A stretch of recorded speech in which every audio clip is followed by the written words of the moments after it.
We have Lowrance HDS7 Gen 2 on the bench. Customer complaint is does not turn on and off easily. So let's have a look. Okay, we have power hooked up. I'll try the power button.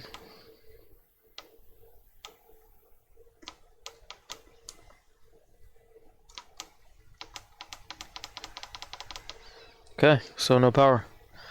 We're going to take this thing apart real quick and see if it's the power button itself. If not, start troubleshooting this to find out what the cause could be.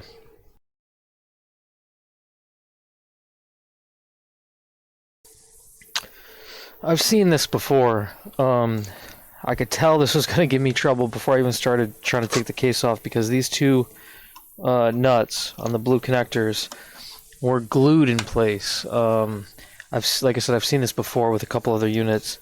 Like super glue, for some reason there's a couple dots of super glue, and every time that happens, the case is extremely hard to separate. I think it's actually physically glued in place. I don't know if this is happening at Lowrance when these units go in for repair, or like a refurb thing, or if it's some other shop.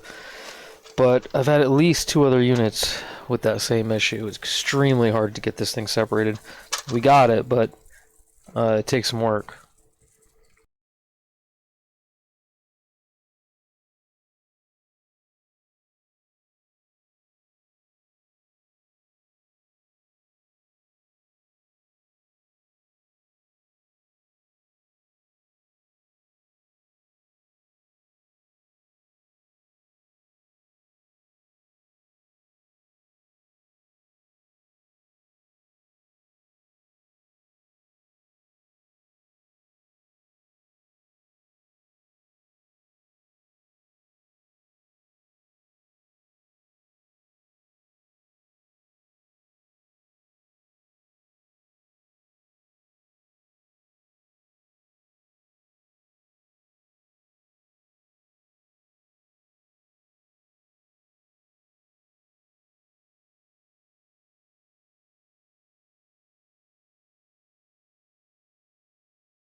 Okay, that's it.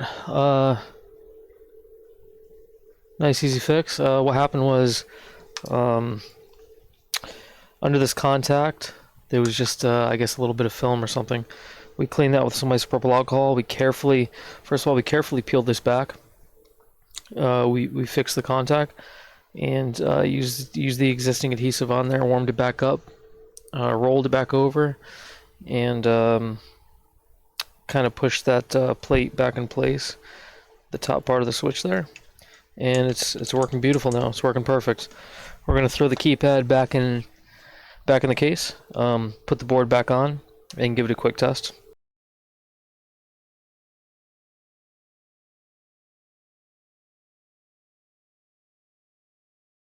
Another unit fixed. Awesome. All right.